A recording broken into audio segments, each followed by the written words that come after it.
Let's talk about mutually and not mutually exclusive events. So for this video, our goal is to distinguish the difference between mutually and not mutually exclusive events and solve their corresponding probabilities. Let's have example number 1. Suppose that in a random experiment of rolling a die, you want to determine the probability of getting an even number or a number greater than 3. The first event is getting an even number. The second event is getting a number greater than 3. So here are the events that we should consider. The first event is getting an even number. Second event is getting a number greater than 3. And there's a third event that is getting an even number that is greater than 3. Okay, so that's example number 1. Let's have example number 2. Suppose that in the same experiment, rolling a single die, you want to determine the probability of getting an even number or an odd number. So here are the events to consider. The first event, actually dalawa lang. There are 2 events to consider. Getting an even number and getting an odd number. So wala yung pangatlo because of course, wala namang even number at the same time of course, wala namang even number at the same time an odd number. The difference between the first and the second example is that in the second example, the events will not occur at the same time. There's no such thing as an even at the same time an odd number.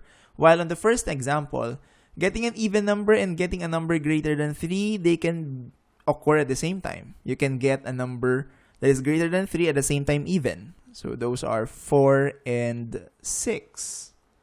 So in events, just like in example number 2, which they cannot occur at the same time, we call them mutually exclusive events.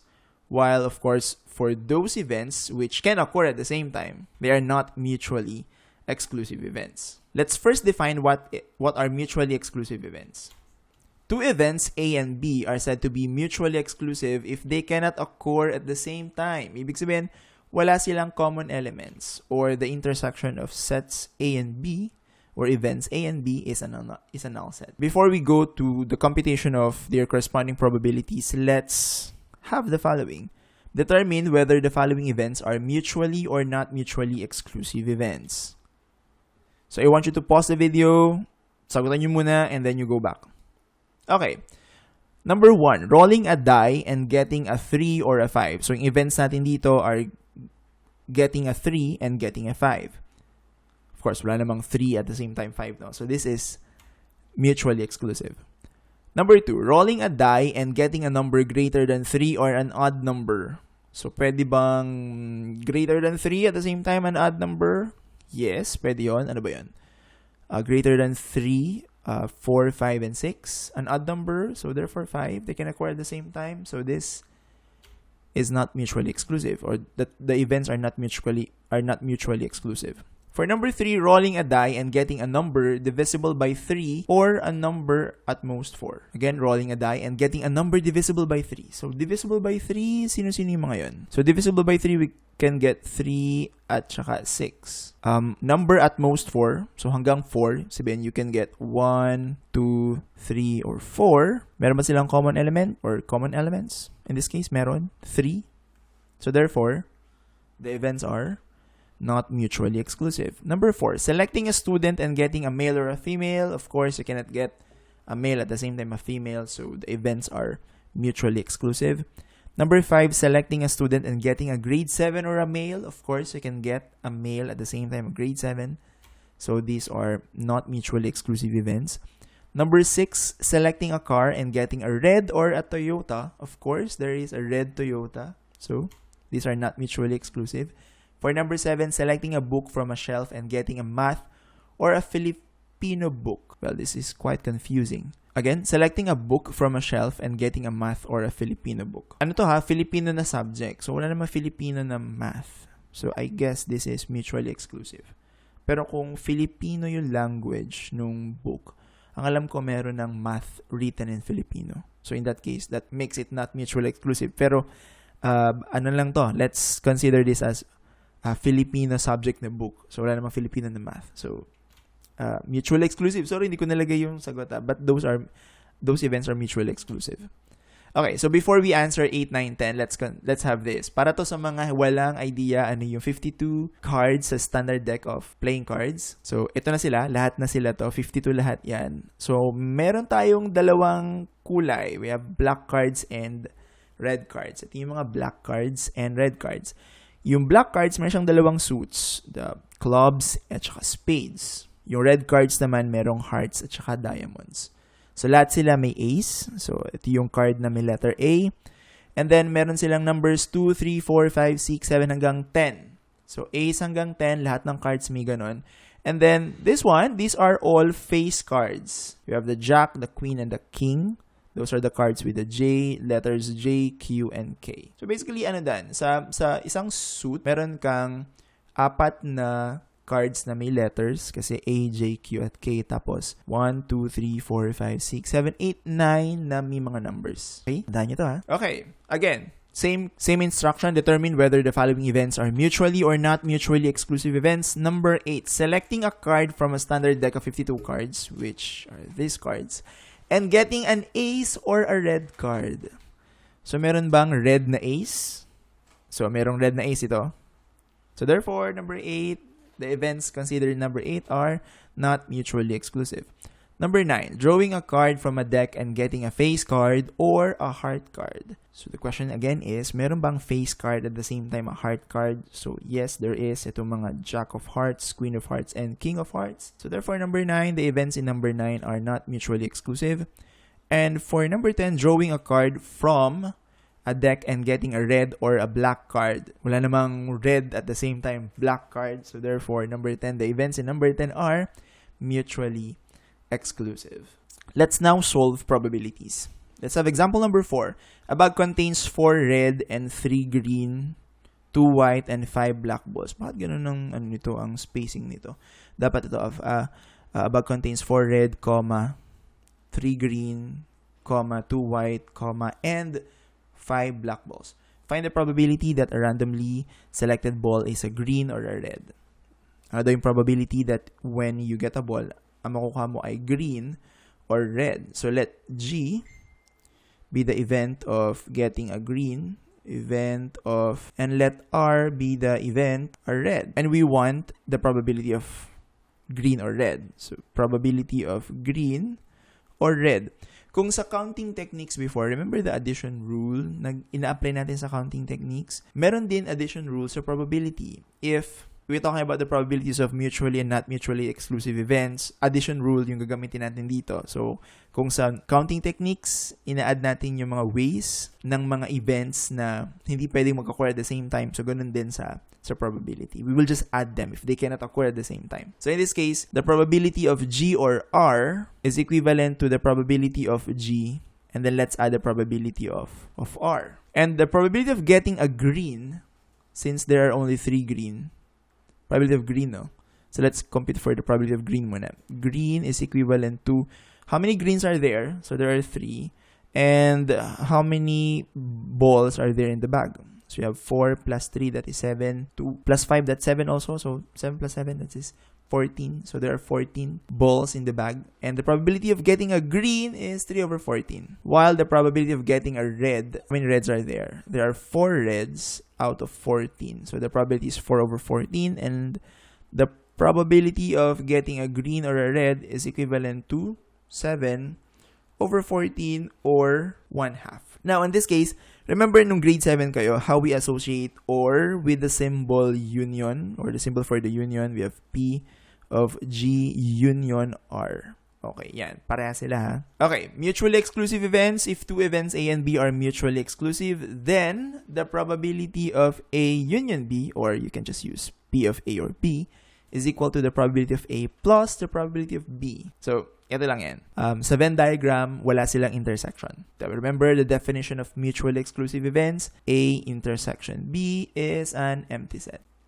Let's have example number 5. 2 dice are rolled. Find the probability of obtaining both odd or the sum is odd. Actually, meron ako ditong matrix ng lahat ng pwedeng lumabas kapag nag-roll ka ng dice na dalawa. Okay. So, for example, ito yung first die mo, and this is the second die. Then, these are all the possible outcomes. Pwedeng parehas 1 or 2, or 2 or 3, or parehas 6, or parehas 5. Then, ang gusto natin ay, ano yung mga events natin? The events are obtaining an odd, both odd pala, both odd. So, let this be event A. And then, sum is odd ay event B. Ngayon, gawin natin. Hanapin muna natin yung both are odd. So, yung mga both odds are this. Bibilugan natin na. Ito yung mga lahat ng odd. Tama. Same. Pareha silang odd. And sum is odd. Kailan lang tayo nagkakaroon ng odd na sum? So, hindi pwedeng parehas even kasi ang even plus even ay even. Pag parehas odd, even din yon. So, nagiging odd lang yung sum if yung isa ay even, isa ay odd. So, ngayon, hanapin natin yung mga even, yung isa, tapos add yung isa. So, ito yung even, isa, ay, hindi kita.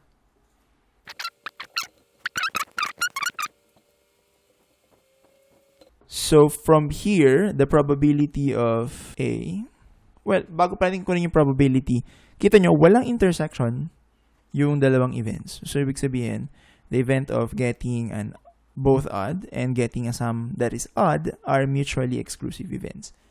So, and the probability of A, so let's compute for the probability of A muna. There are how many? 1, 2, 3, 9. Tama ba? 9? 9 out of, total is 36. And then the probability of B, that is, the sum is odd, yung mga red. Ilan yung mga red? So, 1, 2, 3, and then 6. So, that's 18. Tama ba? 18. Okay, therefore, the probability of A or B, since they are mutually exclusive events, it's just P of A plus the probability of B, which is equivalent to 9 over 36 plus 18 over 36. And 9 plus 18, that is 27 over 36. And do not forget to express your answer in lowest terms. 27 over 36 is 3 over 4. Let's have number 6. A card is chosen from a standard deck of 52 cards. Find the probability of drawing a face card or a red card. Drawing a face card or a red card. So, andito yung yung ginamit natin kanina. Gawin natin, bilangin muna natin. Kasi getting a face card and a red card, so ibig sabihin kasama tong mga to. These are the red card. And then kasama yung mga face cards. And ilan ba tong lahat? Siyempre, 13, 13, 26 lahat yung mga red card. 27, 28, 29, 30, 31, 32. So, getting a face or a red card, let's use F for face, no? Tapos R for red card. So, getting a face or red. Kailangan na ma-solve natin ay, face or red should be, ilan nga ulit? 26, 27, 29, 31, 32. 32, no? 32, yeah. 32 over 52. So, ito dapat yung ma-solve natin. 32 over 52. If we're going to use the formula dun sa mutually exclusive events, kasi alam naman natin na hindi ito mutually exclusive event, no? Kasi meron silang intersection. Ang intersection nila ay itong mga cards na to. Try lang natin. Pag ginamit natin yung formula sa mutually exclusive events, that's, lagyan natin dito sa tabihan. Sa baba pala. So, P of F or R is equal to P of F, the probability of getting a face card, plus the probability of getting a red card. The probability of getting a face card, since 12 sila out of 52, that's 12 over 52, plus the probability of getting a red card, that is 26 over 52. And if we get the total, that is equivalent to 12 plus 26, that is 38 over 52. Pero, anong nangyari? Labis. Tama? So, sabihin, hindi ito pwede. This is wrong. Labis siya ng 6. Saan kaya magagaling yung 6 na yun? Well, tama. Galing siya dito. Yung intersection nila. So, we have to subtract that. So, ibig sabihin, we need to subtract the intersection of the face card and the red card, which is 6. Para makuha natin yung total na 32 over 52. Sobrahin lang natin. Minus, ilan nga yung intersection nila? 6 out of 52. So in this case, 12 plus 26, that's 38 minus 6, 32 over 52. And in that case, tama na yung sagot natin. Hindi ko na sinimplify lowest term yun na lang mamaya. So ginamit ko yan para ma-define natin ang pagkuha ng probability for not mutually exclusive events. If two events A and B are not mutually exclusive, then we have this probability. Again, pwede itong P of A or B. Ito naman, P of A and B. Remember when you were in grade 7, how we associate this symbol and, tama, yung intersection for and. Sa Venn diagram, ito yung itsura niya. the probability of A, probability of B, tapos may intersection sila, you have to subtract that once. Kasi pag binilang mo yung probability ni A, pag kinuha mo yung probability ni A, and then in-add mo yung probability ni B, so nabilang mo ng 2 beses yung kanilang intersection, so you have to subtract yung isa lang sa kanila. So that's the reason why we have to subtract 1 intersection.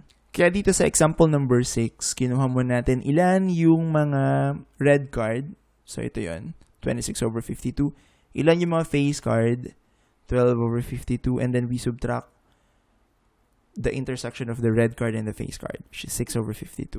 Nung ginawa natin siya na binilang lang natin 32/52, kasi binilang natin, anyway, kung kaya mong bilangin every time yung probability, why not? Ilagay mo dyan. Pero if you can use the formula, kaya nga may formula tayo para mas mabilis natin ma-compute yung mga probabilities na pinapang-compute sa atin.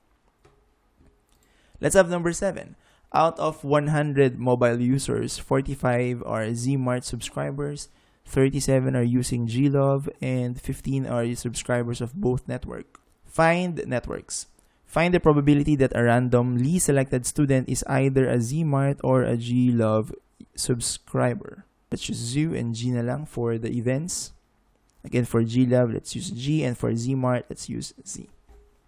Ang goal natin is to get the probability of Z at the same time G. And they have intersections, no? Kasi alam natin na 15 of them are subscribers of both networks. So we have P of Z, probability of getting, Z natin parang dito nakakalito, no? Mukhang kasing 2. Plus P of G, probability of G, minus the intersection of Z intersection G. Or yung end, kasi, or yung ginamit natin, and G. Let's substitute. How many are Zmart subscribers? We have 45. Let's 45 out of 100. Plus, probability na Glove subscriber ka, we have 37 out of 100. Minus 15 daw yung subscribers ng both network over 100. And we have 45 plus 37 minus 15. So we have 67 over 100. So this is what we want. The answer is 67 over 100. Let's have example number 8. In a recent survey, the data below were obtained in response to the question, are you in favor of extending the school year for at least a month? Kasi madaming walang pasok na. So, extended na in a month.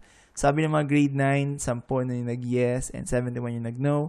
Sabi naman ng mga grade 10, 25, sige, extend natin, and 60, wag lang i-extend. If a student is selected at random, find the probability that the student is, number 1, a grade 10 or is in favor of the issue. A grade 10 or is in favor of the issue, and a grade 9 or is against the issue. Gawin natin, kapag in favor ka, so yes ka, no? So let that be Y.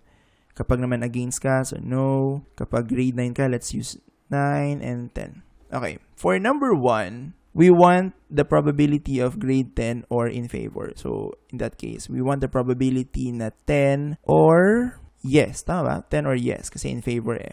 Alam natin that there will be an intersection, no? Kasi may grade 10 na in favor. Okay? So, we will use the formula for not mutually exclusive events. So, in that case, we want to know what's the probability of getting a grade 10 plus the probability of getting a student who is in favor, and let's subtract the probability of the intersection of grade 10 at the same time in favor. So let's solve for this one. How many grade 10? What's the probability of getting a grade 10? Okay. Pag mga ganito, ang gawin nyo muna, isolve nyo muna yung mga totals ng columns tsaka ng rows. So, ilan yung in favor na yes, we have 35. Ito yung total ng mga yes. Yung mga total naman ng no, ilan to? 131. Ilan lahat yung grade 9? We have 81. At ilan lahat ng grade 10? We have 85. Ano yung total ng lahat ng estudyante? We have 81 plus 85. 166. So, ito yung grand total. 166 students. Okay. So, let's go back to the solution. P of grade 10 or probability of getting grade 10, that is 85 over 166. Plus, probability ng yes, we have 35 out of 166. Minus, ano yung probability na 10 at the same time yes? So, ito yun, no? Intersection nila. 10 at the same time yes. So, we have 25 over 166. And our final answer is 95 over 166. Feeling ko ay yung lowest term niya. Let's have number 2. Grade 9 naman, tapos against the issue. So, ang goal natin dyan is to get the probability of getting a grade 9 or against. So, that's a no. Again, these are not mutually exclusive events. Gagamitin yung formula natin for probabilities of A and B, not mutually exclusive. This is probability of getting a grade 9 plus probability of those against minus the intersection. 9 and against. Okay. Ilan yung grade 9? We have 81 out of 166 plus ilan yung nag-against? We have 131 over 166 minus their intersection, which is 71. Ito yung mga 71 ayaw. 71 over 166. Let's solve for this one. So we have 141 over 166. At may lowest term pa ba to? Yeah, wala na. So this is your final answer. 141 over 166.